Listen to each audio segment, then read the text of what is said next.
নিয়োগ দুর্নীতি মামলায় জামিন পেলেন সুজয় কৃষ্ণ ভদ্র। সিবিআই মামলায় কালীঘাটের কাকু তিনি জামিন পেয়েছেন। কথা বলবো আমাদের প্রতিনিধি সৌভিক মজুমদার রয়েছেন আমাদের সঙ্গে। সৌভিকের আগে ইডি মামলায় জামিন পেয়েছিলেন কালীঘাটের কাকু, আর এবার নিয়োগ দুর্নীতি মামলায় সিবিআই মামলাতেও তিনি জামিন পেলেন। দেখো, নিয়োগ দুর্নীতির সমস্ত মামলায় কালীঘাটের কাকু সুজয় কৃষ্ণ ভদ্র তিনি জামিন পেয়েছেন। কলকাতা হাইকোর্ট তার জামিনের আবেদন মঞ্জুর করেছে।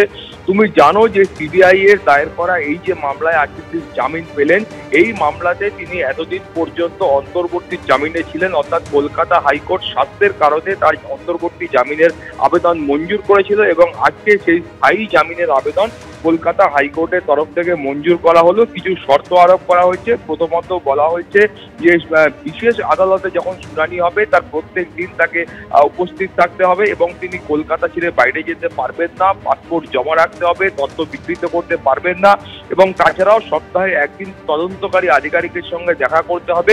এই সমস্ত শর্ত সাপেক্ষে তার জামিনের যে আবেদন ছিল সেটা মঞ্জুর করা হয়েছে। ফলে এখন নিয়োগ দুর্নীতির যে কটি মামলা ছিল সব মামলাতেই কিন্তু কালীঘাটের কাকু ওরফে সুজয় কৃষ্ণ ভদ্র জামিনের আবেদন করেছিলেন এবং সবকটি আবেদনই তার মঞ্জুর হয়েছে। কুসুমিতা। সৌভিক, ধন্যবাদ।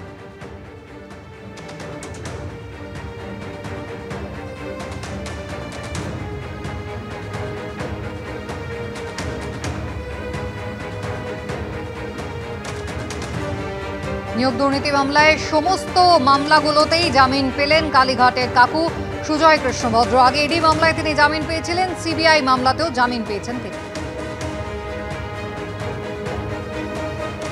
বাবরি মসজিদে শিলান্যাস বন্ধের জন্য কলকাতা হাইকোর্টে মামলা হয়েছে, আজ তার শুনানি। আইনি লড়াই লড়তে 10 জন আইনজীবীকে তিনি নিয়োগ করেছেন। যা সিদ্ধান্ত হবে মাথা পেতে নেবেন ঘণ্টাখানেক সঙ্গে সমান অনুষ্ঠানে।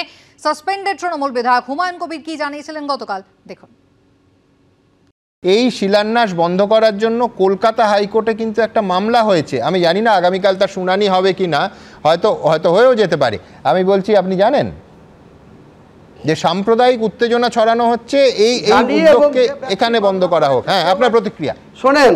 হ্যাঁ শোনেন যে মামলা করেছে তার নাম আব্দুল সালিম। সে ডাক্তার না, সে প্রথমেই ফট। সে ডাক্তার নাম দিয়ে তার জয়নগরে বাড়ি সে মামলা ফাইল করেছে। তার প্রিভিয়াস ব্যাকগ্রাউন্ড দেখুন। সে মামলাটা করেছে ঘটনাক্রমে সব্যসাচী চট্টোপাধ্যায়। কিন্তু তিনি ডাক্তার না হন, অন্য কিছু হন, কিছুই না হন, ভারতবর্ষের যে কোনো নাগরিক মামলা তো করতেই পারেন, তার আইনি অধিকার আছে। হ্যাঁ, করেছে তা নিয়ে কি আছে? জাস্টিসরা যা সিদ্ধান্ত নেবেন, যদি জাস্টিসরা কাল হিয়ারিং করার পর যদি বলেন স্টে করে দিতে, আমি স্টে হয়ে যাবে। যদি সেটা স্টে না হয় তাহলে আমি শিলান্যাস করব। যদি স্টে হয়ে যায় আমার লয়াররাও দাঁড়াবে সেখানে। আমি 10 জন লয়ারকে অ্যাপয়েন্ট করেছি। আমি কালকে গিয়েছিলাম কলকাতা শুধুমাত্র লয়ার অ্যাপয়েন্টমেন্ট করার জন্য।